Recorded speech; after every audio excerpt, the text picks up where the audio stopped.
গতকাল মাধ্যমিক অঙ্ক পরীক্ষা হয়ে গেল। খুব সুন্দর কোশ্চেন হয়েছে এবং আমার এই চ্যানেলে দেওয়া অঙ্কগুলি অনেকটাই এসেছে। তাই আজকে থেকে আমি প্রথম থেকে শুরু করতেছি। কষে দেখি 1.1 থেকে 4-এর 1 নাম্বার এই অঙ্কটি 2024-এও আসলো। আবার এটা ইম্পর্টেন্ট আছে টেস্ট, ইউনিট টেস্ট পরীক্ষাগুলোর জন্য। তাই যে সকল ছাত্রছাত্রীরাও এখনও টিউশনে নেওনি বা এখনও পড়াশোনা 2025-এর জন্য শুরু করোনি, আমার এই চ্যানেলের সাথে থাকো, আমার চ্যানেলটিকে সাবস্ক্রাইব করো এবং আমার এই অঙ্কগুলি ভালোভাবে দেখো। আমার বিশ্বাস আছে টিউশন ছাড়াই খুব সুন্দর রেজাল্ট করতে পারবে। তো দেখা যাক ভিডিওটিতে যে অঙ্কটা আমি দিয়েছি সেটা একবার দেখে নিই।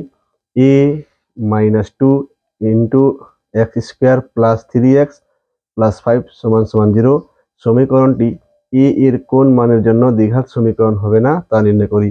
এই অঙ্কটি কিন্তু 2024-এ আসলো, কিন্তু এই পুরো হুবাহু আসেনি। এখানে দেওয়া ছিল p-3, বাকি এদিকে যা খুশি তাই দেওয়া ছিল। এই অঙ্কটি কিন্তু ইউনিট টেস্টের জন্য ইম্পর্টেন্ট। তাই যারা নতুন করে মাধ্যমিক পরীক্ষায় উঠলে, মানে মাধ্যমিক ক্লাসে উঠলে আর কি, তাদের জন্য এই অঙ্কগুলি গুরুত্বপূর্ণ। তো দেখো কিভাবে আমি অঙ্কটি করে দেখাচ্ছি। খুব সুন্দর। এই অঙ্কগুলিতে 2 নাম্বার থাকে বা 1 নাম্বার থাকে, অনেক সময় সত্য মিথ্যাতেও এই অঙ্কগুলো থাকে।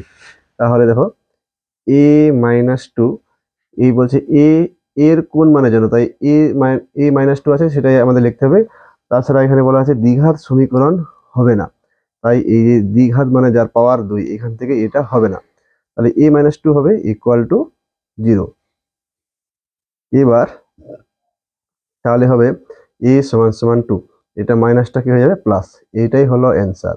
তাহলে a যদি 2 হয় তাহলে a 2 থেকে 2 চলে গেলে 0, সামনেটা 0 হলে কোনো দ্বিঘাত সমীকরণ হয় না। তাহলে এর মান কত হয়ে গেল 2। খুব সুন্দর অঙ্কটি।